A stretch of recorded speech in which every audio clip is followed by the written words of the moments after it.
ಇವತ್ತು ನಾನು ನಿಮಗೆ ಒಂದು ನರಿ ಮತ್ತೊಂದು ಕೊಕ್ಕರೆಯ ಕತೆ ಹೇಳ್ತೇನೆ. ರೆಡಿಯಾ? ನರಿ ನಾಯಿ ಹಾಗೇನೆ ಕಾಣ್ಲಿಕ್ಕೆ, ಅದೇ ಇದು ನಾಯಿ ಅಲ್ಲ, ಇದು ನರಿ. ಏನು? ನರಿ. ಒಂದು ಊರಿನಲ್ಲಿ ನರಿ ಮತ್ತು ಕೊಕ್ಕರೆ ಇಬ್ರು ಗೆಳೆಯರಾಗಿದ್ರು. ಇಬ್ರು ಒಟ್ಟಿಗೆನೆ ಪೇಟೆಗೆಲ್ಲ ಹೋಗುದು, ಒಟ್ಟಿಗೆ ಬರುದು, ಒಟ್ಟಿಗೆ ಆಟ ಆಡುದು, ಇಬ್ರು ಬಹಳ ಖುಷಿಯಾಗಿ ಒಟ್ಟಿಗೆ ಇದ್ರು. ಆಯ್ತಾ? ಹೌದು. ಈಗ ಒಂದು ದಿವಸ ಏನಾಗ್ತದಂದ್ರೆ, ನರಿ ಹೇಳ್ತದೆ, ನರಿಗೆ ಕೊಕ್ಕರೆಯನ್ನು ಚೇಷ್ಟೆ ಮಾಡುವ ಅಂತ ಮನಸ್ಸಾಗ್ತದೆ. ಕೊಕ್ಕರೆ ಅಣ್ಣ, ನನ್ನ ಮನೆಗೆ ಊಟಕ್ಕೆ ಬಾ ಆಯ್ತಾ ನೀನು ಅಂತ ಹೇಳುದು ನರಿ. ಅದಕ್ಕೆ ಕೊಕ್ಕರೆ ಹೇಳ್ತದೆ, ಏನು ವಿಶೇಷ? ವಿಶೇಷ ಏನಿಲ್ಲ, ನೀನು ನನ್ನ ಗೆಳೆಯ ಅಲ್ವಾ, ಅದಕ್ಕೆ ನೀನೊಂದು ದಿವಸ ನನ್ನ ಮನೆಗೆ ಊಟಕ್ಕೆ ಬಾ ಅಂತ ಕರೆಯುವುದು ನಾನು ಅಂತ. ಅದಕ್ಕೆ ಕೊಕ್ಕರೆ ಹೇಳ್ತದೆ, ಆಯ್ತು, ನನಗೆ ಪಾಯಸ ಅಂದ್ರೆ ತುಂಬಾ ಇಷ್ಟ, ನನಗೆ ಪಾಯಸ ಮಾಡಾಯ್ತಾ ಅಂತ ಹೇಳುದು. ಅದಕ್ಕೆ ನರಿ, ಓಹೋ, ನನಗೆ ಬಹಳ ಚಂದ ಪಾಯಸ ಮಾಡ್ಲಿಕ್ಕೆ ಗೊತ್ತುಂಟು, ನಾನು ಮಾಡ್ತೇನೆ, ನೀನು ಬಾ ಆಯ್ತಾ ಅಂತ ಹೇಳುದು. ಅದಕ್ಕೆ ಕೊಕ್ಕರೆ ಆಯ್ತು ಅಂತ ಒಪ್ಪಿಕೊಂಡು ಮರುದಿವಸ ನರಿಯ ಮನೆಗೆ ಹೋಗ್ತದೆ. ನರಿ ಏನ್ ಮಾಡ್ತದೆ ಗೊತ್ತುಂಟಾ? ಓ ಕೊಕ್ಕರೆಣ್ಣ, ಬಂದ್ಯಾ ನೀನು? ಬಾ ಬಾ, ನಾನು ನಿನಗೆ ಇವತ್ತು ಪಾಯಸ ರೆಡಿ ಮಾಡಿದ್ದೇನೆ ನೋಡು ಅಂತ 2 ಬಟ್ಟಲಲ್ಲಿ ಪಾಯಸವನ್ನು ತಂದು ಹಾಕ್ತದೆ. ನರಿ ಪಾಯಸವನ್ನು ಯಾರಿಗೆ ತಂದು ಕೊಡ್ತದೆ? ಕೊಕ್ಕರೆಗೆ. ಕೊಕ್ಕರೆಗೆ ನೋಡಿದ್ರೆ, ಅಯ್ಯೋ, ಇದು ಪಾಯಸವನ್ನು ಬಟ್ಟಲಲ್ಲಿ ಹಾಕಿದಾರಲ್ಲ, ನಾನು ಹೇಗೆ ತಿನ್ನುವುದು? ಕೊಕ್ಕರೆದು ನೋಡಿ, ಕೊಕ್ಕು ಉದ್ದ ಉಂಟು, ಅದಕ್ಕೆ ತಿನ್ಲಿಕ್ಕೆ ಆಗ್ತದೆ ಬಟ್ಲಿಂದ? ಆಗುದೇ ಇಲ್ಲ, ಅದಕ್ಕೆ ಕೊಕ್ಕಲ ಕೊಕ್ಕಲ ಮಾಡ್ತದೆ, ಆಗುದೇ ಇಲ್ಲ. ನರಿ ಮಾತ್ರ ನೀನು ತಿಂತದೆ, ಇದು ಪಾಯಸ ಅಲ್ಲ, ಈಗ ಬಟ್ಲಲ್ಲಿ ಹಾಕಿದಲ್ಲ. ಈಗ ನರಿ ಎಂತ ಮಾಡ್ತದೆ, ಎಲ್ಲವನ್ನು ಪಾಯಸವನ್ನು ನೆಕ್ಕಿ ನೆಕ್ಕಿ, ಬಹಳ ಚಂದ ಉಂಟು, ಎಷ್ಟು ಟೇಸ್ಟ್ ಉಂಟು ಪಾಯಸ, ತಿನ್ನು ತಿನ್ನು, ನೀನು ಸಹ ತಿನ್ನು ಅಂತ ಹೇಳುದು. ಕೊಕ್ಕರೆಗೆ ತಿನ್ಲಿಕ್ಕೇನೇ ಆಗುದಿಲ್ಲ. ಚೂರೇ ಒಂದು ಹನಿ ಬರುದು ಆ ಕೊಕ್ಕನಲ್ಲಿ, ಮತ್ತೆ ಎಲ್ಲ ತಟ್ಟೆಯಲ್ಲೇ ಇರ್ತದೆ. ಏನು ಪಾಯಸ ಇಷ್ಟ ಆಗ್ಲಿಲ್ವಾ ನಿನ್ಗೆ? ನಿನ್ಗೆ ಬೇಡವಾ? ನಿನ್ಗೆ ಬೇಡದ್ರೆ ಕೊಡು, ನಾನೇ ತಿಂತೇನೆ ಅಂತ ನರಿ ಎಲ್ಲ ಪಾಯಸವನ್ನು ಕೊಕ್ಕರೆದ್ದು ಅದೇ ತಿಂದು ಖಾಲಿ ಮಾಡ್ತದೆ. ಕೊಕ್ಕರೆಗೆ ಬೇಜಾರಾಗ್ತದೆ, ಅದು ಸೀದಾ ಮನೆಗೆ ಹೋಗ್ತದೆ.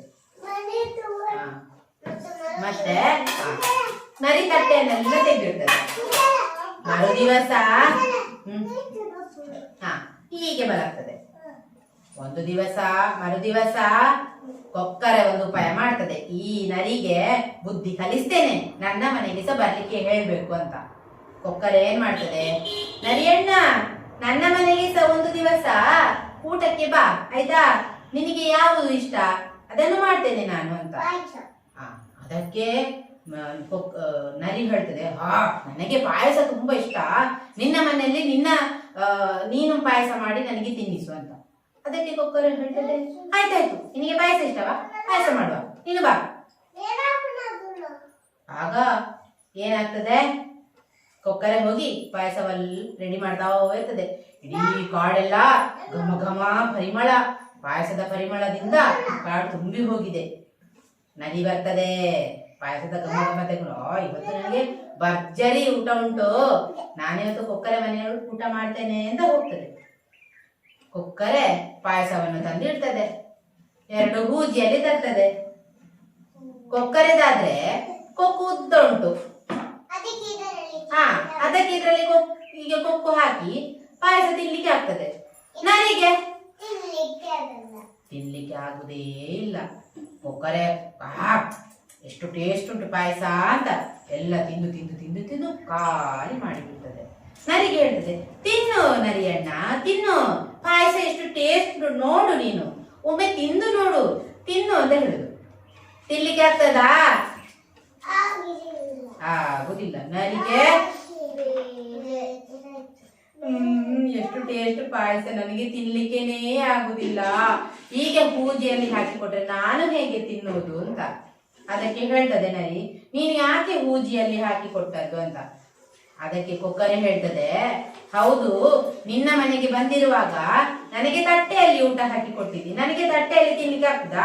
ನನ್ನ ಕೊಕ್ಕು ಇಷ್ಟು ಉದ್ದ ಉಂಟು, ನೀನು ಹೂಜಿಯಲ್ಲಿ ಹಾಕಿ ಕೊಡ್ಬೋದಿತ್ತಲ್ಲ, ಅದಕ್ಕೆ ನನಗೆ ಕೋಪ ಬಂತು, ನಾನು ನಿಮಗೆ ಹೂಜಿಯಲ್ಲಿ ಹಾಕಿದ್ದು ಅಂತ. ಓ ಹೌದಕ್ಕ, ತಪ್ಪಾಯ್ತು, ನನ್ನನ್ನು ಕ್ಷಮಿಸು, ನಾವಿಬ್ರು ಒಳ್ಳೆಯ ಮಿತ್ರರಲ್ವಾ, ಇನ್ನು ಮುಂದೆ ನಾನು ಹಾಗೆ ಮಾಡುದಿಲ್ಲ ಆಯ್ತಾ ಅಂತ ಹೇಳ್ತದೆ. ಆಗ ಕೊಕ್ಕರೆಗೆ ಆಯ್ತು, ನಾನು ನಿನ್ನನ್ನು ಕ್ಷಮಿಸ್ತೇನೆ ಅಂತ ಹೇಳಿ ನರಿಗೆ ತಟ್ಟೆಯಲ್ಲಿ ಪಾಯಸ ಹಾಕಿ ಕೊಡ್ತದೆ, ಕೊಕ್ಕರೆ ಪೂಜೆಯಲ್ಲಿ ತಿಂತದೆ. ಇಬ್ರು ಮತ್ತೆ ಬೆಸ್ಟ್ ಫ್ರೆಂಡ್ಸ್ ಆಗ್ತಾರೆ. ಈ ಕಥೆಯ ನೀತಿ ಏನಂದ್ರೆ, ನಮ್ಮ ಮನೆಗೆ ಬಂದ ಅತಿಥಿಗಳನ್ನು ಯಾವಾಗ್ಲೂ ನಾವು ಗೌರವಿಸ್ಬೇಕು, ಅವರಿಗೆ ಅತಿಥಿ ಸತ್ಕಾರವನ್ನು ಚೆನ್ನಾಗಿ ಮಾಡಬೇಕು. ಕೊಕ್ಕರೆ ಉಂಟ ನಿನ್ನ ಮನೆಯಲ್ಲಿ? ಹೌದಾ, ಎಲ್ಲಿ ಉಂಟು? ಹಾರಿಕೊಂಡು ಹೋಗ್ತದಾ? ಅದು ಹೇಳಿದ್ದ? ಹೌದೌದು, ಎಲ್ಲರ ಮನೆಯಲ್ಲಿ ಉಂಟಲ್ಲ ಕೊಕ್ಕರೆ, ಮನೆಯಲ್ಲಿ ಅಂದ್ರೆ ಮನೆ ಒಳಗೆ ಅಲ್ಲ, ಮನೆ ಹತ್ರ ಪರಿಸರದಲ್ಲಿ. ಅರ್ಥ ಆಯ್ತಾ ಕತೆ? ಚಪ್ಪಾಳೆ